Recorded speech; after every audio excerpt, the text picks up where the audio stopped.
Hello, in this video we are going to go through how to use the 2-pointed and 3-pointed Fibonacci price tools for InfinityAT charts, also known as SierraCharts.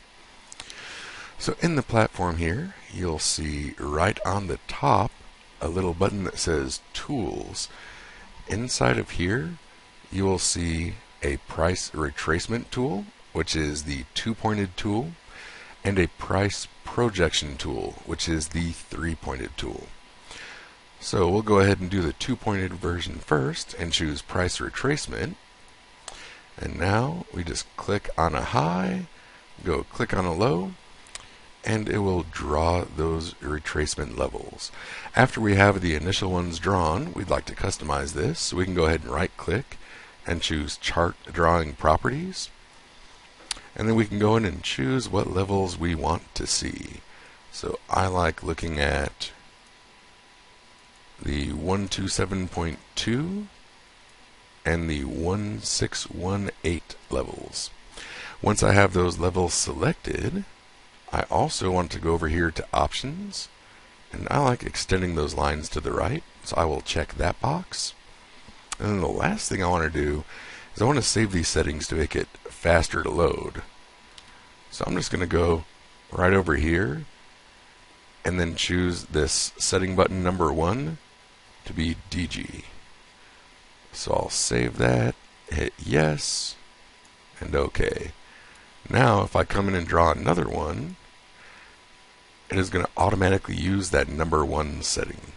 And you can save this if you have more than one favorite. It's a nice, easy way to switch through. I'll go ahead and remove these. That takes care of the 2-pointed tool. And now let's take a look at the 3-pointed tool, also known as the price projection tool. So we can choose this here and then go ahead and choose a swing high to low, go project it from another high, and then from there, same process. We will right click and choose chart drawing properties.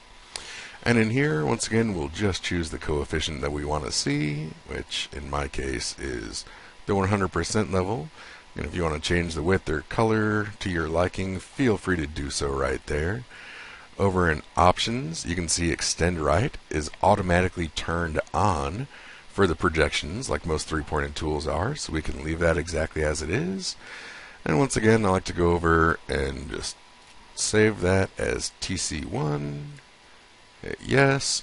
Keep in mind, all of these configs, the tool config saves, are for each individual tool. So you don't have to use TC2 for the price projection or anything. One is fine. So you save that and hit OK. Next time you use the tool again, it'll use those TC1 settings and you'll be right where you want to be. I certainly hope that helps. If you do have any other questions for me, just go ahead and log into Simpler Trading, click Foundation in your dashboard, and then if you choose the Simpler Tech part of Foundation, there's a button right on top where you can ask me questions. Once again, hope it helps. If you need anything, let me know. We'll talk to you soon.